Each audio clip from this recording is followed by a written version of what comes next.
Hi, welcome to my channel where we question everything.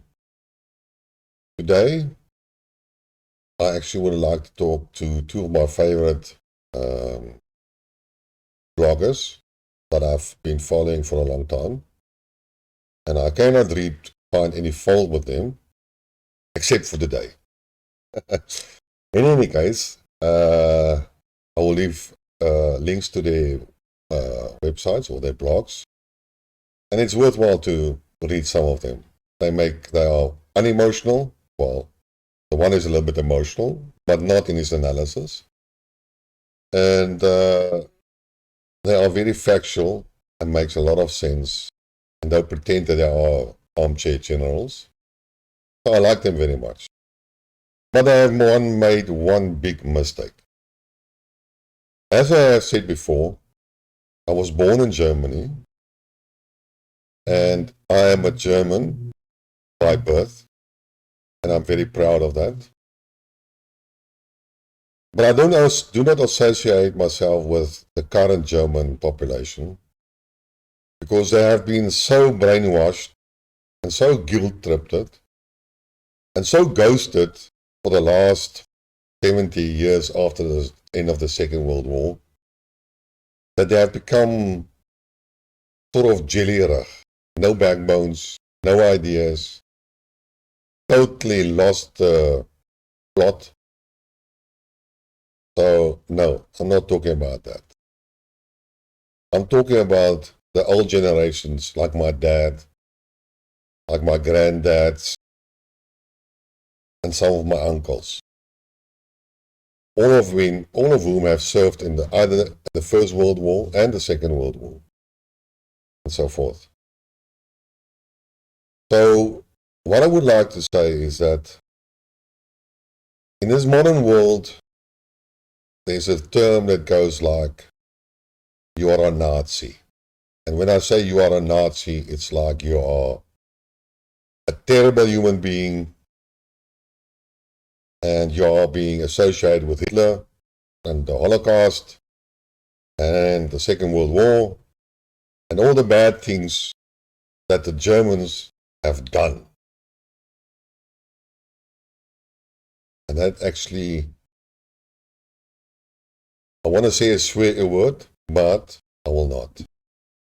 It really makes me angry. Because I know my granddad, and my dad, and my uncles. And they are not bad Germans, although they were German soldiers. So don't give me this nonsense about the German soldiers and population, and they're all Nazis, and they're responsible for the Second World War, and all the atrocities that goes on and on and on and on.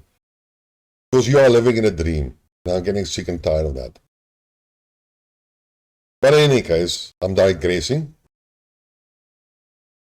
What Larry Johnson and Andrei Martyanov, my two bloggers guys, which I highly respect and support, unfortunately brought out an article about the Second World War and the strategies that the Germans have employed, and why the Russians are winning, and why the Russians had the biggest influence on the outcome of the Second World War, and how the Russians destroyed the German army, and how bad the German soldiers and commanders were.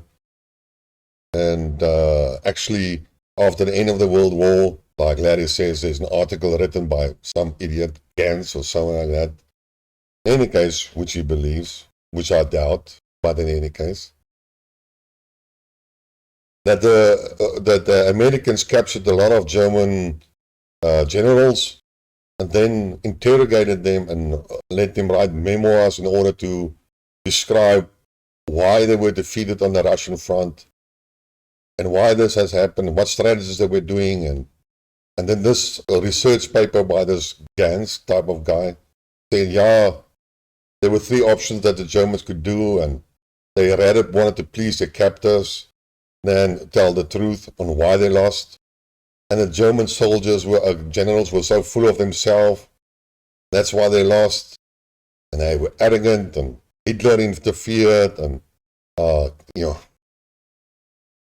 this crap. Now, I'm going to digress a little bit. The one thing about history is, and this is a common saying, history is written by the victors. And a lot of stuff that was written and said of the Germans after the Second World War was false. Because the Allied forces wrote their history. So firstly, most of the stuff I don't believe, unless it's trivial stuff, in any case.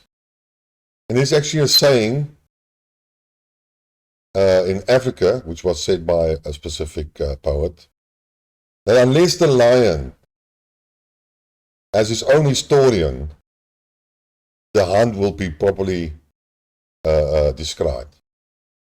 Now this is a guy out of Africa who says something like that. And it is true as can be. Alright, so back to the original point. So the question became basically, why did the Russians defeat the Germans? They were not prepared for the winter. They were arrogant, they thought they're going to do this. They were overrun by the cleverness of the Russians, the deceit of the Russians, because they can make so many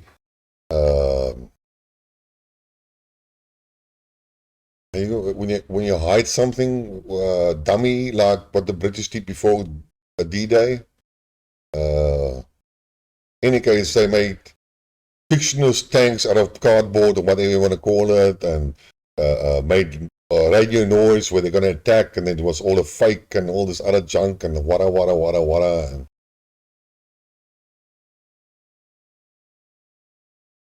And so the Germans didn't do that. The Germans didn't know about that.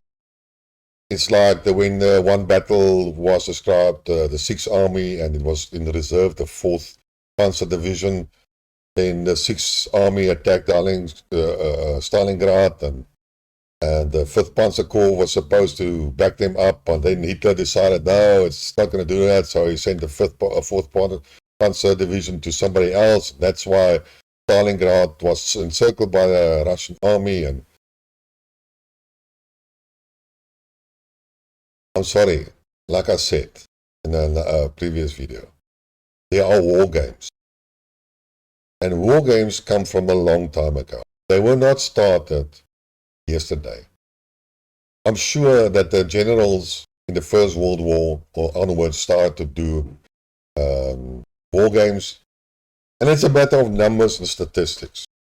You put up so many tanks, I put up so many tanks, the capabilities are this and this and this. And what I heard is that, the German Panzers were good, they were excellent, they had excellent crews. The Russian tanks were not that excellent. And for each, say, I'm not sure, but let's just say that each Panzer could destroy 3 Russian tanks before he was taken out of action. But this is the statistics that you can use at the beginning. On average, say one tank a German tank will take out 5 Russian tanks, another one will take 1 out, and on average there are 3, and so forth as well. And there are 100,000 troops running over no man's land, and the other guys are in the trenches, and there are so many guys, and you shoot, and so many people will die. That's statistics. That's given. So basically, when you do a military movement, like the Germans did against the Russians, then the outcome of that battle will be determined beforehand. Unless, this is very important, somebody makes a wrong decision, or something goes wrong somewhere, for somewhat other reason, uncalculated for. That's where the whole battle changes. And this is what happened. And that's why certain military campaigns lost. And that's why that's why the Russians won. It's generally commonly said that the Germans were unprepared for the winter. Yes, they were. They thought they've been overrunning Poland in how many weeks? So why not get to Moscow? And as far as I know, there were and the German army came to 70 kilometers from Moscow. and they wanted to attack Moscow, and then somebody said, no, go left or go right or whatever. And then they never attacked Moscow. They could have done it. So it was a bad decision. And that decision determined the outcome. It wasn't technology, it wasn't manpower, it was an error of judgment. So in any case, coming back, so the Germans weren't prepared. So when they got the winter clothes, they were actually sabotaged by the partisans. And that's why it didn't have much winter hardness. Yes, so somebody made a mistake. That's an error. That is not a strategic failure. It's an error by a decision.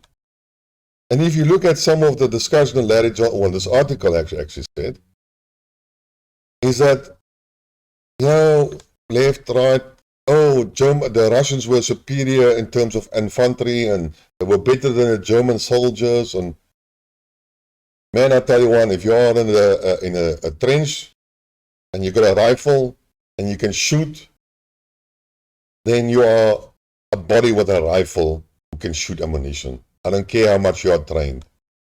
Yes, you might shoot maybe 2 or 3 guys if you are a marksman, or you can be killed the first instance by a lucky mortar or a bomb, and then you're gone. If you can throw a hand grenade, then you are an infantry. You are not a special force. You are infantry. Infantry. Sorry, got to get my English right. Infantry.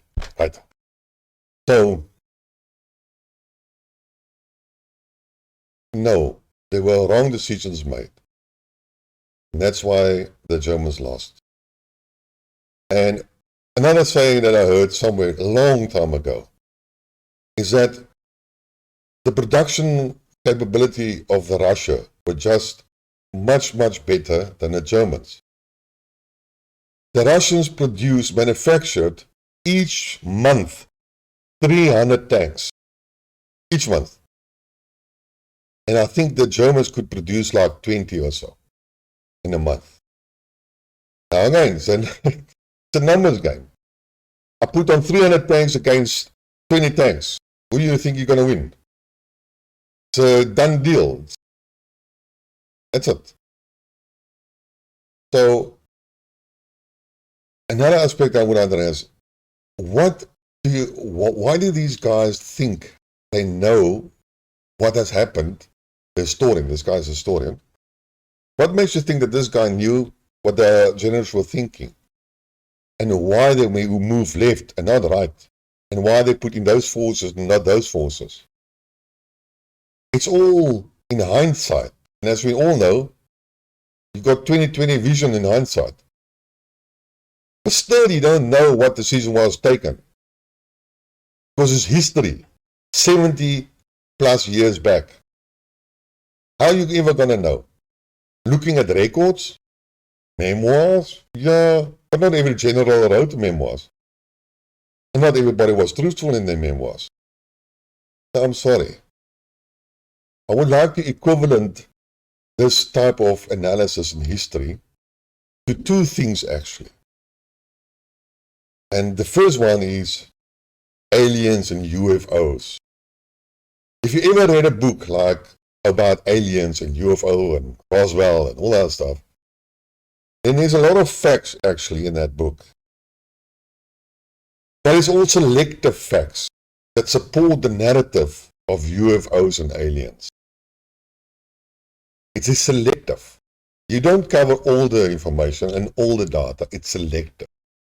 When I was younger, my dad and parents and so on, they liked Erich von Däniken.